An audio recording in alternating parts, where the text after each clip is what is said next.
They thought she was just a quiet old farmer. They had no idea they were about to face the wrath of a seasoned veteran whose past would redefine what it meant to protect what's hers. Before the first hint of dawn kissed the horizon, a menacing black SUV tore through the quietude of Harper County, its tires spitting gravel like venom on Sarah Jenkins's beloved dirt road. Four hulking figures spilled out, their shadows stretching long and sinister across her fields. What happened next was a farmer's nightmare. The brutal smash of glass as her greenhouse shattered, precious grains scattered wantonly into the mud, and then the terrifying grip on her arm, yanking as if she were nothing more than a rag doll. The reek of stale whiskey clung to the leader's sneering grin as he promised to strip her of everything she held dear. Everything? Neighbors, peering from their windows, slowed their morning routines to watch, yet not a single soul dared to intervene. They simply assumed she'd surrender, just like everyone else. But Sarah wasn't just another farmer. Oh no, this gang was about to discover the shocking truth. Fear, indeed, can change sides. Morning in Harper County usually dawned with the cheerful crow of roosters and the distant, comforting hum of tractors. For most, it meant another honest day tilling the earth. But for some, it meant a vigilant watch on the winding roads, praying no unwelcome tires crunched over their gravel. Sarah Jenkins, a woman of 68 years, her silver hair catching the nascent light in wisps, walked her cornrows, a burlap sack slung effortlessly over her shoulder. Her face, a tapestry of lines, spoke not of frailty, but of countless seasons battling sun, wind, and the relentless will to survive. She was a woman of solitude, her movements deliberate, her hands calloused from decades of communion with the soil and relentless toil. Then a low rumble fractured the peace. Unlike any familiar pickup truck, this sound was deeper, louder, too fast for these country lanes. Sarah paused, her hand resting on a weathered fence post, her senses alert. A cloud of dust billowed as a black SUV crawled to a halt at her gate. Three men emerged, their attire jarringly out of place among the fields. Black leather vests, heavy boots, and that chilling, lazy grin that screamed of effortless dominance. One leaned against the hood, casually chewing a toothpick. The tallest swaggered forward, his boots crunching on the gravel, his gaze sweeping her land with an unsettling possessiveness. "Farm dues," he drawled, his voice devoid of warmth. "Everyone pays, keeps accidents from happening." Sarah didn't argue. She didn't even flinch. She simply turned, walked to her porch, and returned with an envelope. As if this grim transaction was a foreseen part of her day, she handed it over, utterly silent. Across the road, Mr. and Mrs. Davies huddled partially hidden behind their mailbox. "Poor soul," Mrs. Davies whispered, her voice laced with pity. "She won't last a month with them circling." Mr. Davies grunted in agreement. She should have resisted. Paying them once just puts a target on her back. Sarah heard every word, every damning judgment. She didn't acknowledge them, her eyes fixed on the receding dust cloud as the SUV vanished, marring the pristine morning. Inside her modest farmhouse, the comforting scent of strong coffee filled the kitchen. She poured a mug, settled by the window, and gazed out over her precious land. To an outsider, she appeared lost in thought, but within her mind, every minute detail of those men, their gait, the placement of their hands, the angle of their boots, was meticulously catalogued. She had witnessed such brazen arrogance before in far-off lands where a single wrong glance could mean the end. But here in Harper County, she was merely a farmer. For now, she would play the part. 2 weeks crept by, the summer heat pressing down on Harper County like a suffocating wet blanket. Flies clung to everything inert, and the air carried the faint scent of parched earth and tractor diesel. As farmers wrestled a harvest from weary soil, Sarah maintained her unwavering rhythm. Up before dawn, tending to her chickens, watering her rows, mending any tears inflicted by wind or rain. Her life was a predictable symphony, and she cherished its cadence. Yet predictability often lures predators. Then, on a Wednesday morning before the sun even bled its first hues across the horizon, the black SUV returned. This time it didn't merely roll in. It charged down the dirt road as if claiming dominion, gravel rattling against her porch steps, as four boisterous figures tumbled out, their movements sloppy from drink. They didn't knock. They didn't ask. They stormed directly to her greenhouse, their laughter curdling into sharp delight as the first pane of glass shattered beneath a heavy boot. Sarah was by the chicken coop when the sound reached her, a chilling clang that made the hairs on her neck stand on end. She walked toward the chaos, calm yet resolute, her boots pressing into the dirt with a deliberate, measured weight. One man had torn open her feed sacks, scattering precious grain into the mud. Another contemptuously tossed seedling trays into the grass like refuse. The tallest, the very same one who had taken her money, spotted her and flashed that sickening grin. "Morning, farmer," he sneered, advancing. "We figured your dues didn't quite cover all this prime land." From the gravel road, a pickup truck slowed. Two men inside, neighbors from 3 farms over, watched, their faces etched with a visible shame, though Sarah couldn't discern their whispered words. They simply drove on, abandoning her to her fate. The gang leader's hand shot out, clamping around her arm, his fingers digging deep as the stench of whiskey assailed her. "You got more in that house," he growled. "Let's go get it."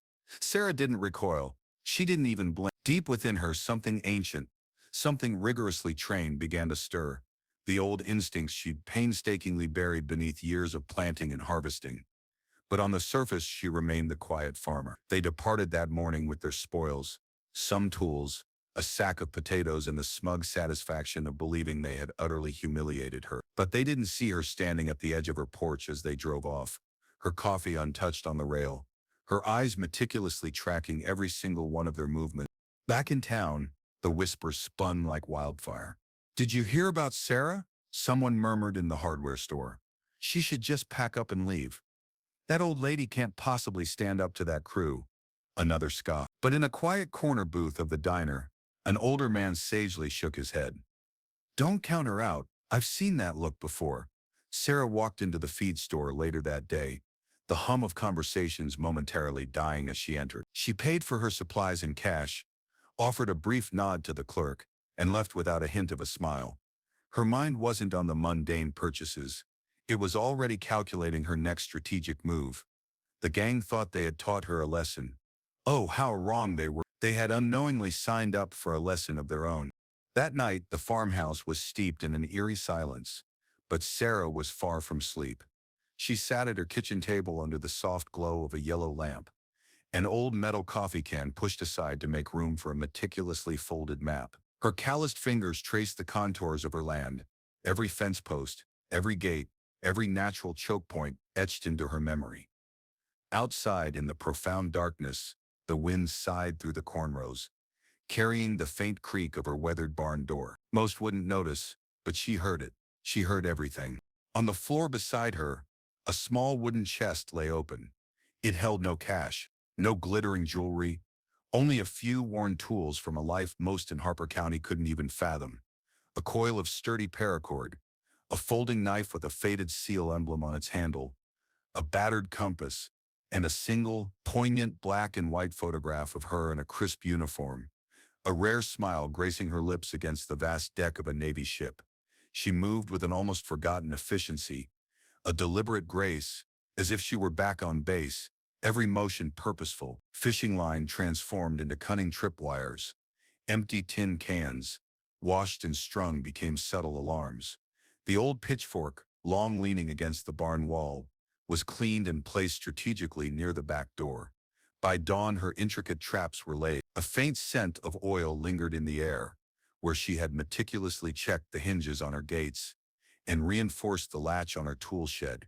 Her muscles, though aged, remembered the precise choreography, even if years had passed since they were called upon for anything more than farming. 2 days later, they returned.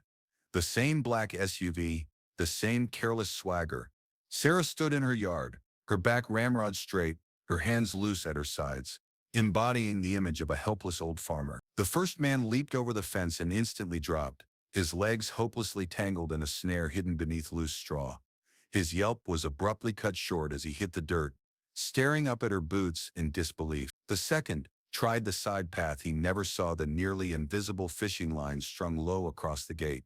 The snap of the line unleashed a cacophony of tin cans, their clatter slicing through the quiet morning like a shrill alarm bell. By the time he looked up, she was there, one arm effortlessly sweeping his weapon away, the other shoving him back with enough force to send him tumbling to his knees. The rest froze, paralyzed between fight and flight, but it no longer mattered. Sarah wasn't chasing them. She was expertly herding them, guiding their spiraling panic precisely where she wanted it to go, straight toward the sheriff's yard. It wasn't raw rage on her face. It was an unnerving, absolute control, and that, in its chilling precision, was far worse. When the dust settled, two of them lay bound and bruised by her barn. Another limped away, clutching his ribs, his jacket gone, muttering curses under his breath. The last sat bewildered on the sheriff's porch, too stunned to utter a single word. Sarah walked home slowly, the sun rising majestically behind her. To the people of Harper County, it might have looked like a simple act of farm defense.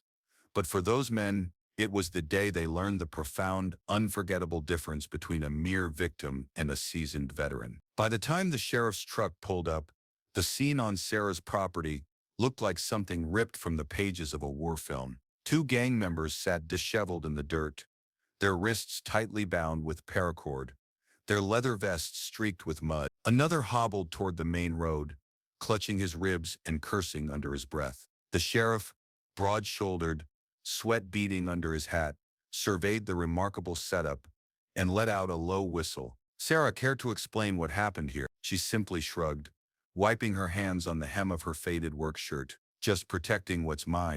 Word spread like wildfire, even before the sheriff had loaded the stunned men into his truck. At the feed store, old Mr. Davies leaned across the counter and whispered, his eyes wide, "Did you hear about Sarah Jenkins? She took down that whole gang herself." Miss Davies, stocking canned goods nearby, shook her head in disbelief. "I thought she was just quiet." "Quiet," Mr. Davies muttered, a newfound respect in his voice. "Doesn't mean weak." By noon, half the county had heard the incredible tale. At the diner, conversations hushed when she walked in. A few men respectfully tipped their hats. One young farmhand, barely out of high school, blurted, "Ma'am, that was something." He seemed to want to say more, but wisely thought better of it. That evening, the sun dipped low, bathing her fields in a breathtaking golden haze. Sarah sat on her porch, her boots propped on the railing, a steaming mug of black coffee in her hand. Across the dirt road, a small group of neighbors gathered by the fence, people who had once kept their distance, now lingering, clearly wanting to speak. Finally, Mrs. Davies stepped forward, her voice trembling. We should have helped you," she confessed, tears welling. "We were so scared." Sarah took a slow sip, her gaze fixed on the distant horizon. "Fear is normal," she said softly, her voice filled with quiet wisdom. "But letting it decide for you, that's the true mistake." From that day forward, no one whispered about Sarah with pity. The gang was gone, vanished from Harper County before the week was out. Whether driven by fear of her or the shame of sheriff's arrest, no one knew for sure, but the profound respect for her was undeniably clear. Neighbors brought fresh pies, offered to mend her fences, even stopped by just to talk. Sarah didn't seek the attention, she didn't need it. She had been a protector before, half a world away, and she would have been one here, with or without an audience. As the cicadas hummed in the warm night air, she leaned back in her chair, the weight of the day settling contentedly into her bones. Harper County was quiet once more, and this time, it wasn't because its people were scared. Some battles aren't fought on foreign soil, are they? Sometimes the most powerful battles are waged right in our own backyards. And sometimes the quietest neighbor is the one who can truly turn the tide.